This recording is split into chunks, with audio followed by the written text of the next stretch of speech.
Bienvenue sur Africa 24 dans cette nouvelle édition du Non-Stop Info. Voici les titres de l'actualité.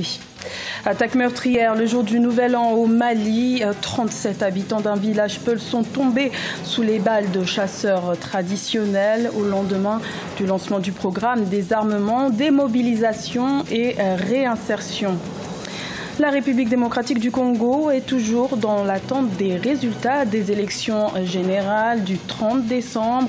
Au lendemain de ces scrutins, certaines mesures ont été prises par les autorités comme la restriction de l'accès à Internet. Et le premier centre féminin de formation de football a récemment ouvert ses portes en Libye. Il s'agit de l'Académie Al-Tawati, dans laquelle une trentaine de jeunes filles s'exercent pour tenter de réaliser leur rêve, devenir joueuses de football professionnelles. Mais tout d'abord, le prix Mandela pour la sécurité 2018 a été décerné au président mauritanien Mohamed Ould Abdelaziz. Ce dernier a été désigné parmi 3457 personnalités internationales pour, je cite, son excellence africaine et sa vision stratégique en matière de sécurité et en reconnaissance de son mérite et de son génie personnel, d'après une source officielle de Nouakchott. Rappelons que parallèlement, la Mauritanie est l'un des derniers pays au monde où l'esclavage moderne est encore un phénomène de masse qui perdure. Au Mali, un village Peul situé au centre du pays a été le théâtre d'une attaque le jour du Nouvel An, ce qui a engendré 37 pertes en vie humaine.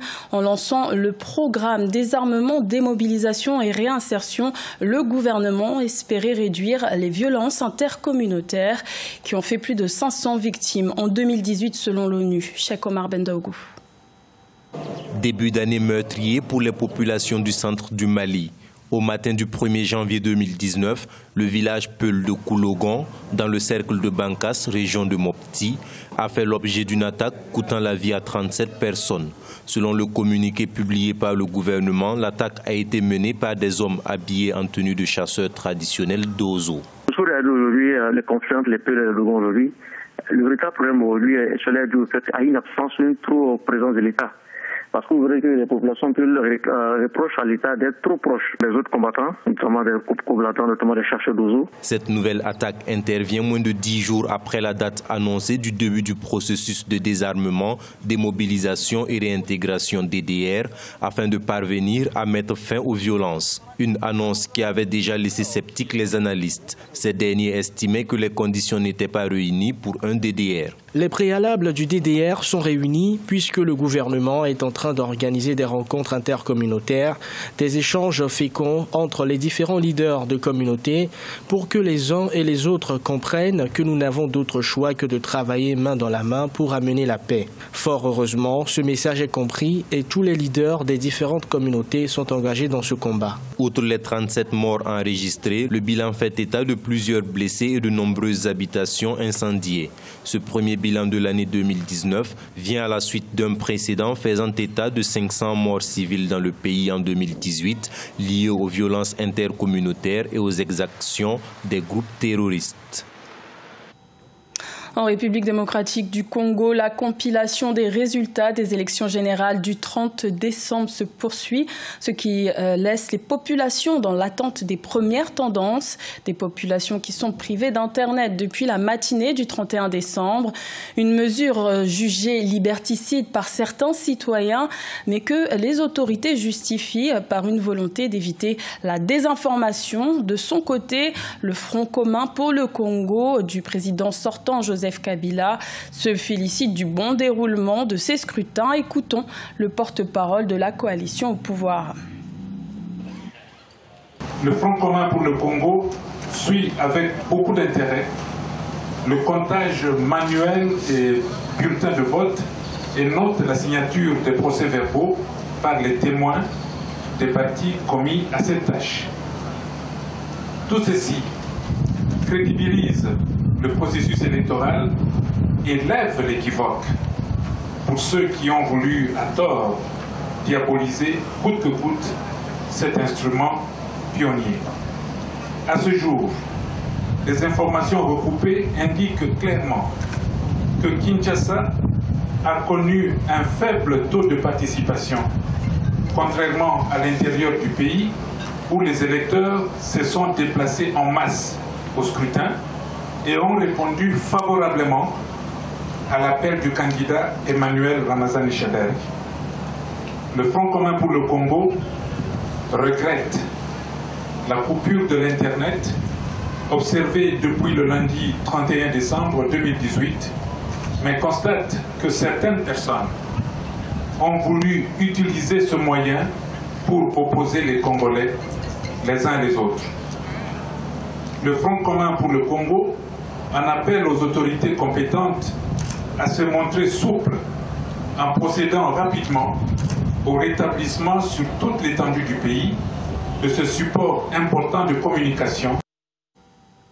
Plus d'éducation, meilleure économie ou stabilité dans leur pays, telles sont les attentes des plus de 1 milliard d'habitants résidant sur le continent africain pour l'année 2019. Tour d'horizon des espoirs exprimés de l'Égypte à l'Afrique du Sud en passant par le Nigeria et l'Ouganda avec Aïssatou Bari et Marcel Farba-Maroun. Une nouvelle année, de nouvelles attentes pour 2019. Du Nigeria à l'Afrique du Sud, en passant par l'Égypte et l'Ouganda, les populations africaines attendent des autorités de leur pays plus de réformes pour améliorer leurs conditions de vie et de travail. Même si l'année écoulée a été couronnée de succès pour les uns, tous aspirent à plus d'efforts. Chedzad Liwayo, mère de 5 enfants, souhaite le renforcement de la sécurité en milieu scolaire. Pour cette année, je souhaite que le pays et le système éducatif soient mieux gérés, surtout en ce qui concerne la sécurité. Aucun enfant ne doit être tué dans les écoles. À chaque fois que mes enfants vont à l'école, j'ai peur qu'il ne leur arrive malheur. En Égypte, de nombreuses personnes espéraient que la situation économique pourrait s'améliorer afin que l'accès à la consommation soit possible pour tous. 2018 a été une bonne année pour moi. C'était ma première année à l'université. Ce fut une année différente et j'ai bien aimé. Je souhaite que le coût de la vie diminue, les transports et la nourriture aussi. Nous avons vu le président El-Sisi faire beaucoup de projets, mais le taux d'inflation pèse sur nous. En tant que jeunes, nous faisons 2 travaux pour gagner nos vies. J'espère que l'année prochaine sera meilleure. Le Haut-Commissariat des Nations Unies pour les réfugiés en Ouganda a, pour sa part, exprimé son souhait d'avoir moins de situations d'urgence à gérer en 2019, surtout avec la signature récente d'un accord de paix au Soudan du Sud. En Libye, l'Académie Al-Tawati soutient l'expansion des jeunes talents féminins dans le domaine du sport et plus particulièrement dans le football. Une trentaine d'adolescentes ont intégré cette académie dans l'espoir de porter les couleurs de l'équipe nationale féminine de football dans quelques années, malgré les nombreux codes qui régissent ce pays conservateur. Maria Madramé. À seulement 13 ans, Sama Badi pense avoir tout ce qu'il faut pour intégrer à l'avenir l'équipe nationale féminine de football. Elle fait partie d'une trentaine d'autres jeunes libyennes qui s'entraînent à l'académie de football réservée aux jeunes filles dans la capitale Tripoli. Dans un pays conservateur, Sama est déterminée à lutter contre les préjugés et les critiques sexistes dont elles sont victimes. J'ai choisi le football parce que c'est pour tout le monde, pas seulement pour les garçons. Quand nous jouions à l'école, ils nous disaient toujours non. Les filles ne devraient pas jouer. Mais le football est pour tout le monde. Tout le monde joue à l'étranger, alors tout le monde doit progresser et jouer en Libye aussi. C'est l'académie Al-Tawati qui les accueille pour les entraînements. Ouvert il y a à peine un mois, ce centre, le premier du genre en Libye, a pour objectif de promouvoir et de soutenir les talents féminins dans le domaine du sport. Toutefois, s'engager dans un sport traditionnellement réservé aux hommes peut être mal perçu par les Libyens.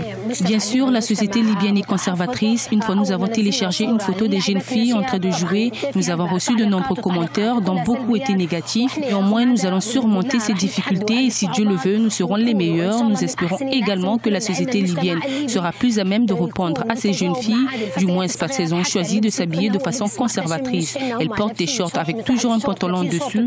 Tous les pays ont des équipes de football féminines composées de jeunes filles, adolescentes ou de femmes, à l'exception de la Libye. Mais la présence des parents aux entraînements est encourageante pour ces jeunes footballeuses en herbe qui espèrent un jour une reconnaissance par la FIFA de l'équipe nationale libyenne féminine. Créée en 1997, elle n'est accréditée que pour les matchs de futsal, 5 matchs en salle sur des terrains plus petits. Une compétition qui a cessé en raison de la crise qui secoue la Libye depuis 2011. Ce journal a été réalisé par l'ensemble de la rédaction. Merci de votre fidélité et l'information continue sur Africa 24.